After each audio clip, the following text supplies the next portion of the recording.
A deadly shooting in Grand Rapids leaves one family now searching for answers this holiday season. The shooting happened Monday night on the city's southwest side at about 10 o'clock. Shots went off. I grabbed my son, then I ran, and I was like kind of on the ground, but like rumbling. I grabbed my daughter down, then as soon as I looked back up, that was like, it was like the second to last shot, like the last shot had hit her. Like as soon as I looked back up at her, it hit her. On the evening of December 26, 2022, in Grand Rapids, Michigan, a quiet neighborhood was shattered by an act of violence that would leave a community searching for answers. As families were winding down from Christmas celebrations, a single event on Canton Street SW would forever change the lives of those involved. 23-year-old Maya Kelly, a mother of two, had no idea that answering a knock at her door would be the last thing she ever did. What began as an ordinary evening at home with her family quickly turned into a scene of unimaginable tragedy. The incident, which occurred shortly before 10 p.m., left investigators puzzled. Who would target this young woman? What could have motivated such a brutal act? As news of the shooting spread, neighbors and friends struggled to comprehend the senseless loss of life. A culture of silence in the neighborhood hindered initial progress. Potential witnesses seemed reluctant to come forward, and those who did often provided conflicting accounts. It seemed that for every question answered, two more would arise. As the investigation unfolded, it would lead detectives down paths they never expected. From rap videos to jail communications and cell phone data to ballistics reports, each piece of evidence added a new layer of complexity to the case. Join us as we delve into the tragic story of Maya Kelly's death and the subsequent investigation. We'll explore the events of that fateful night, the twists and turns of the police work, and the courtroom proceedings that followed. What really happened on Canton Street that December night? Who was responsible for this young mother's death? And what secrets would come to light as the case unfolded? In this episode, we'll take you through the facts of the case, the challenges faced by investigators, and the impact this crime had on a family and an entire community. Maya Kelly was more than just a statistic. She was a daughter, a sister, and most importantly, a mother to two young children. To understand the impact of her loss, we must first understand who Maya was to those who knew and loved her. Shanice Kelly, Maya's sister, shared her memories of Maya in the days following the tragedy. Not good. It's just sad and depressing. The emotion in Shanice's voice was palpable as she struggled to come to terms with the sudden loss of her sister. She went on to describe Maya's personality and interests. We was very close when we was like little kids. She liked to dance. She liked to dance. She liked to sing. She liked to do hair. She liked to do all that. These simple pleasures, dancing, singing, doing her hair, were more than just hobbies. They were expressions of Maya's spirit, her joy for life, and her creativity. But Maya was more than just a fun-loving young woman. According to her sister, she possessed strength and beauty that went beyond the surface. She was the best woman ever. A strong black woman. Beautiful. This description of Maya as a strong black woman with a beautiful soul speaks volumes about her character. It suggests a resilience and inner strength that likely served her well as a young mother of two. At just 23 years old, Maya had already embraced the challenges and joys of motherhood. The tragedy of her loss is amplified by the fact that these young children would now have to grow up without their mother's love and guidance. Shanice's final words into Maya were a poignant tribute to her sister. We love you, Maya, forever. This simple statement encapsulates the depth of loss felt by Maya's family. It reminds us that while Maya's life was cut short, the love for her endures. As we consider Maya's life and the person she was, it becomes even more crucial to understand the events that led to her untimely death. What could have led to such a tragic end for a young woman with so much life ahead of her? The events of December 26, 2022, started like any other evening for Maya Kelly and her family. They were settling in for a quiet night at home, likely basking in the afterglow of Christmas celebrations from the day before. Maya was at her home on Canton Street in Grand Rapids, Michigan, with her boyfriend Omar Dana, who is also the father of her two young children. Earlier in the evening, Maya had been socializing with a friend downstairs while Omar was upstairs with their son. Omar recounted, She was, and her friend was there. She had a friend over. They was downstairs. I can't really tell you what they was doing. I was upstairs. I was with my son and we was just watching YouTube videos, and then she had texted me at about 9:30 and told me to come downstairs and watch TV with her. I told her no because her friend was there. I didn't want to be in their face. And then she said she left. And then so I came downstairs with my son. After Maya's friend departed, the family planned to watch a movie together. Omar described their decision-making process. We was debating on what movie we was gonna watch. Debating on what movie we were gonna watch? Yes. As they settled in to watch their chosen program, the atmosphere was relaxed and familial. Omar provided a vivid description of these moments. I actually did kind of like the show. It was straight. And she was, we was talking about it. I was asking her some stuff because I didn't really know about it. So then my kids, they was in front of us on their tablet.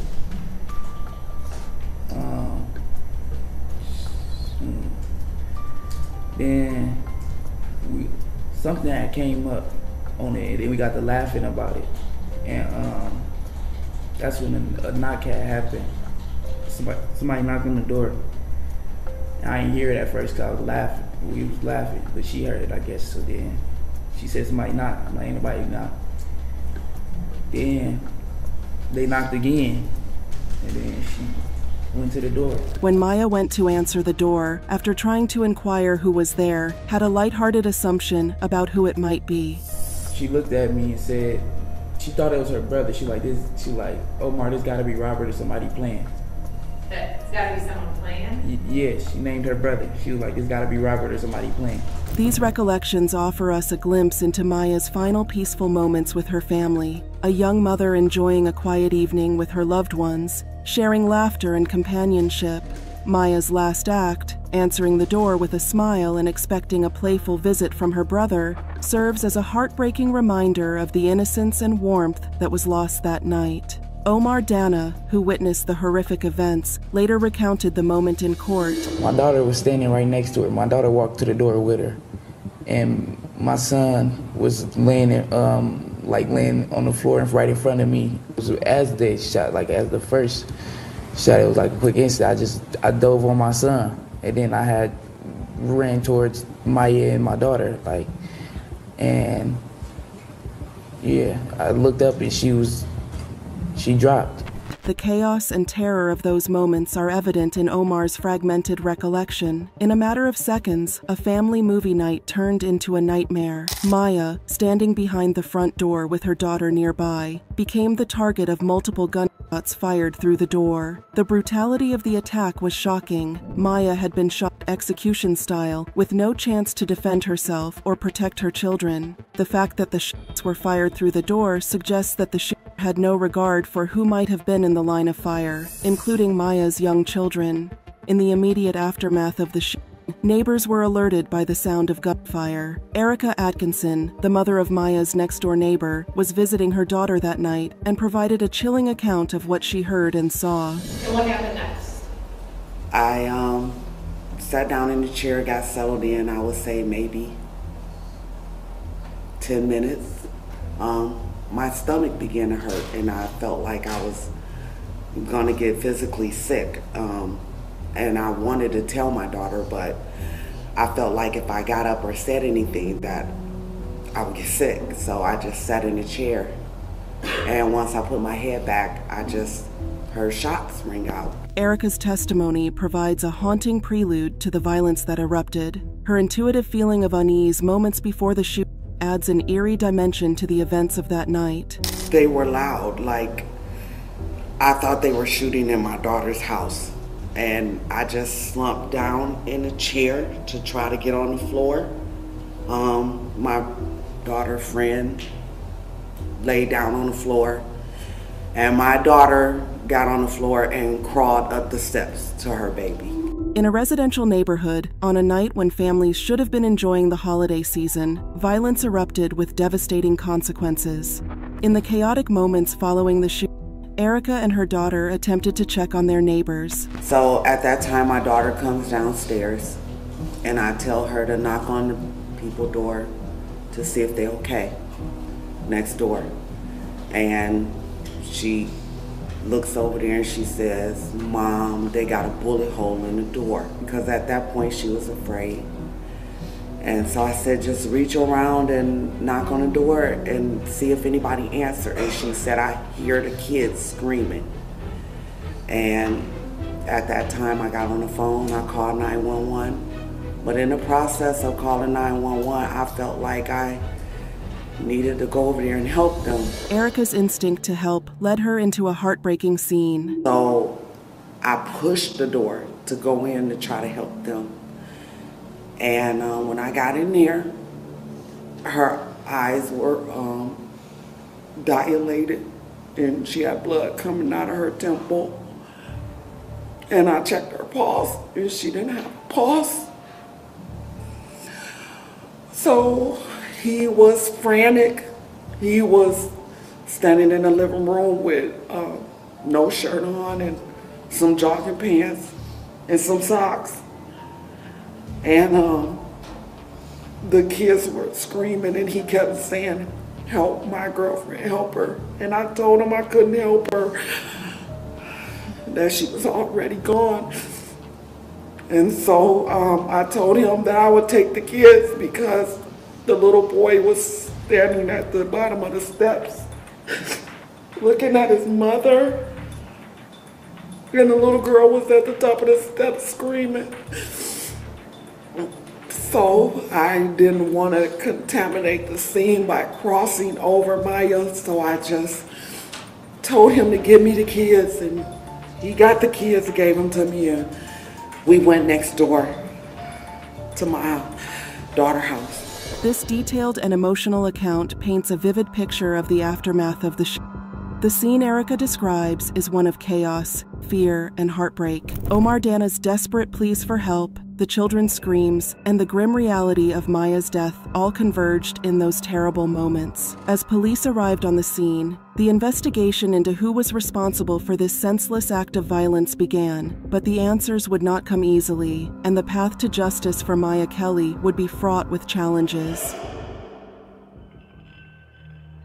In the wake of Maya Kelly's murder, the Grand Rapids Police Department launched an intensive investigation. The nature of the crime, a shooting through a closed door, left investigators with limited physical evidence at the scene. However, modern investigative techniques would prove crucial in piecing together the events of that night. One of the first breaks in the case came from surveillance footage in the area. A Grand Rapids police officer testified about what they discovered from surveillance footage. Here we have a person running down the sidewalk. Again, they're running from west to east, so on Canton they're running eastbound towards Division. This crucial evidence provided investigators with a lead, pointing them towards Keontae Newbern as a suspect. The prosecution built their case against Keontae Newbern as the case moved to trial. The charges were severe: first-degree murder, carrying a concealed weapon, possession of a firearm by a felon, and felony firearm. If convicted, Newbern faced a mandatory life sentence without parole. The trial began in March 2024, more than a year after Maya Kelly's death. In her opening statement, the prosecutor laid out the tragic events of that night and the intentional nature of the crime, further providing an update on the investigation findings.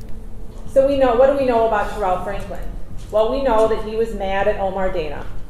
We know that he was mad at Omar Dana about what happened on December 19th, right?